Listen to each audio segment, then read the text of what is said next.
Sentence যেহেতু আমাদের কত প্রকার? 5 প্রকার। তাহলে সেন্টেন্স 5 প্রকার কাকে বলে, কত প্রকার, এটা মুখস্থ করাটা ভেরি টাফ এবং কোনো পরীক্ষায় এটা প্রকারটা আসে বলে আমার জানা নাই। যদি আসে এটা সংখ্যা মুখস্থ করা যায় সহজ, কিন্তু বোঝার জরুরি। যেমন পরীক্ষায় একটা সেন্টেন্স লিখে বলতে পারে কোন সেন্টেন্স, তাই না? যেমন এখানে 5টা সেন্টেন্স দেখছি, তাই না? He goes to school, does he go to school, go to school, what a nice bird it is, may you pass the exam. এই 5টা সেন্টেন্স দিকে আমি পাশে লিখে দিই কোনটা কোন সেন্টেন্স। আমি এখন কাকে বলে কত প্রকার দিতে আমি খুঁজে নাও পেতে পারি, এখানে আমি একটু ব্যাখ্যা দিব, আমরা বুঝতে পারবো আসলে কোনটা কি সেন্টেন্স। ঠিক আছে, যেমন হি গোজ টু স্কুল, এই বাক্যটা একটা অ্যাসার্টিভ সেন্টেন্স। কি সেন্টেন্স? ফাইন। পরবর্তীতে does he go to school, এটা একটা ইন্টারোগেটিভ সেন্টেন্স। কি সেন্টেন্স? কিভাবে বুঝলাম? প্রশ্ন করছে। কিভাবে বুঝলাম? তাহলে প্রশ্ন করলে তার নাম ইন্টারোগেটিভ হয়ে যাবে। ইন্টারোগেট অর্থ হচ্ছে প্রশ্ন করা। ইন্টারোগেট অর্থ কি? তাহলে ইন্টারোগেটিভ অর্থ হচ্ছে প্রশ্ন বোধক। তাহলে যদি কোনো বাক্য দেখে মনে হয় যে এটা প্রশ্ন করতেছে, তাহলে পাশে কি লিখে দিবা? ইন্টারোগেটিভ। আর বেশি চিন্তা করার দরকার আছে? হ্যাঁ, ইন্টারোগেটিভ বৈশিষ্ট্য আছে, আমি পরে বলতেছি। যেমন দেখো হি এর আগে ডাজ আসছে, তাই না? এটা ট্রেনিং শিখাবো না। আচ্ছা, গো টু স্কুল, এটাকে দেখো তো আদেশ উপদেশ হয়েছে না? স্কুলে যাও, এটা করো না, খাও না, ধরো না। এগুলো যদি হয় আদেশ উপদেশ হয়, এটা হবে ইম্পারেটিভ সেন্টেন্স। কথা বোঝা গেছে? যদি কোনো বাক্য যদি তোমাকে মনে ইম্পারেটিভ পাশে ইম্পারেটিভ লিখে দিবা, শেষ। তারপরে what a nice bird it is, exclamatory. বলো exclamatory.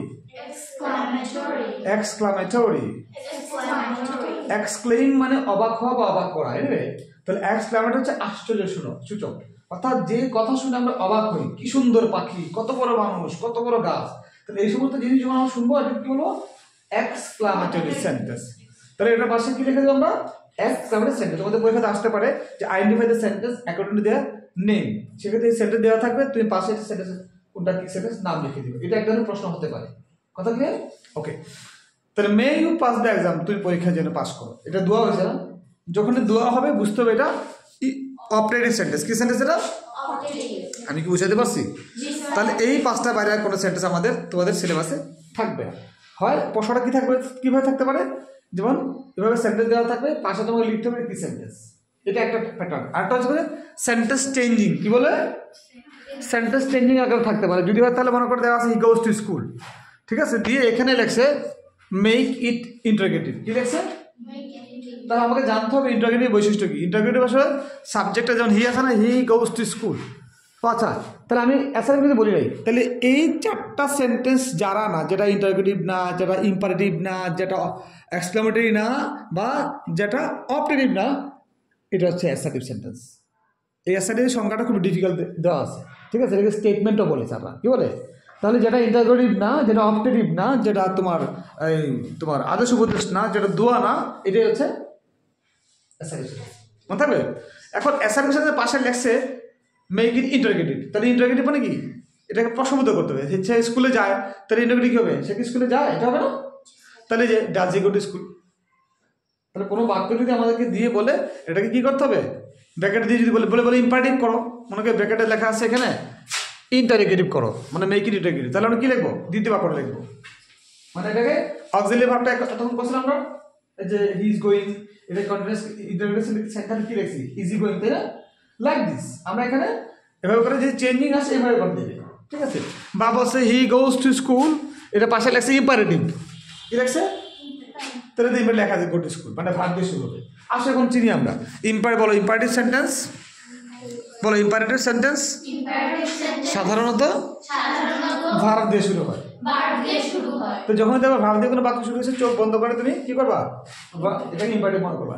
He goes to school, এটা তাহলে ইম্পারেটিভ কিভাবে করবো আমরা? ভার্ব দিয়ে শুরু করবো। গো টু স্কুল, গোজ আর হবে না। ঠিক আছে, আর যদি ইন্টারোগেটিভ বলে তাহলে আমরা সাবজেক্টের আগে একটা কি করবো? অক্সিলারি ভার্ব দিতে হবে। কি দিতে হবে? এখানে কি কোনো অক্সিলারি আছে? না থাকলে আমাদের ডাজ দিতে হবে। কি দিতে হবে? ডাজ বা ডু। ডাজ কেন দিলাম? হি আছে তাই। আমরা হিসেবে ডাজ দিই না, জানি he does not like it, he goes, he plays, তার মানে এখানে আমরা ডাজ দিছি। তাহলে ডাজটা এখানে কেন আসলো? ইন্টারোগেটিভ করার জন্য আমাদের সাবজেক্টের আগে একটা অক্সিলারি লাগে, কিন্তু হি গোজ টু স্কুল এই বাক্যে আমাদের কোনো অক্সিলারি দেওয়া নাই, তাই ডাজ নিয়ে আসছি। আবার যদি এটা হতো he is going to school, সেক্ষেত্রে আমাদের ডাজ আনতে হতো, ইজটার সামনে দিলে হয়ে যেত। বুঝা গেছে? He is going to school, এটা যদি কন্টিনিউয়াস করতে বলতো আমরা কি করতাম? আমরা যে ইজটা আছে, ইজটার সামনে দিলে আমাদের হয়ে যেত। কারণ আমরা জানি ইন্টারোগেটিভ নিয়ম হচ্ছে অক্সিলারি ভার্বটা সাবজেক্টের আগে থাকবে। বুঝতে পারছো স্পষ্ট? হ্যাঁ হ্যাঁ। তো সাধারণত এই দুইটাই আপ ডাউন করে, অ্যাসার্টিভ থেকে ইন্টারোগেটিভ, এই দুটোই বেশি পরীক্ষা আসে। অ্যাসার্টিভ থেকে ইন্টারোগেটিভ, ইন্টারোগেটিভ থেকে অ্যাসার্টিভ, এই দুটোই বেশি পরীক্ষা আসে। ইম্পর্টেন্ট খুব কমে আসে, আর এগুলো খুব কমে আসে। তা আমরা সবই করবো। এনিওয়ে, তাহলে পরীক্ষায় তোমাদের কি থাকতে পারে, বাক্য দিয়ে বলতে পারে যে বাক্যটা কি সেন্টেন্স, পাশে বাক্য দিয়ে সেটার নাম লিখে দিব। আর দ্বিতীয়টা যেটা আলোচনা করলাম চেঞ্জিং, এটা আমি একদিন ডিটেলস আলাপ করবো, সমস্যা নাই। আমরা প্র্যাকটিসও করবো, আমাদের সিট আছে, বই আছে, আমরা কয়েকদিন দিয়ে করবো, সমস্যা নাই। তা আমি একটু এমনি হালকা করে বলে দিলাম কেন এটা ইন্টারোগেটিভ। প্রশ্নের মধ্যে সাইন থাকবে এবং সাবজেক্টের আগে অক্সিলারি থাকবে, এটা ইন্টারোগেটিভ।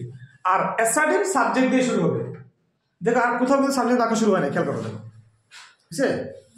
হ্যাঁ, তাহলে অ্যাসার্টিভ বৈশিষ্ট্য কি, এটা সাবজেক্ট দিয়ে শুরু হয় সাধারণত। কিন্তু শুরু দেখো তো, দ্বিতীয় বাক্যের সাথে শুরু হয়েছে, তৃতীয় বাক্য, চতুর্থ বাক্য, পঞ্চম বাক্য। তাহলে অ্যাসার্টিভ মানে যখনই যাবে সাবজেক্ট বাক্য শুরু হয়েছে, চোখ বন্ধ করে ভাবে অ্যাসার্টিভ। কথা ক্লিয়ার? এনিওয়ে, তো এটার চেঞ্জিংটা আমরা নেক্সট ক্লাসে আমি একটা শীট দিয়ে দিব, না বুঝাই দিব। ঠিক আছে?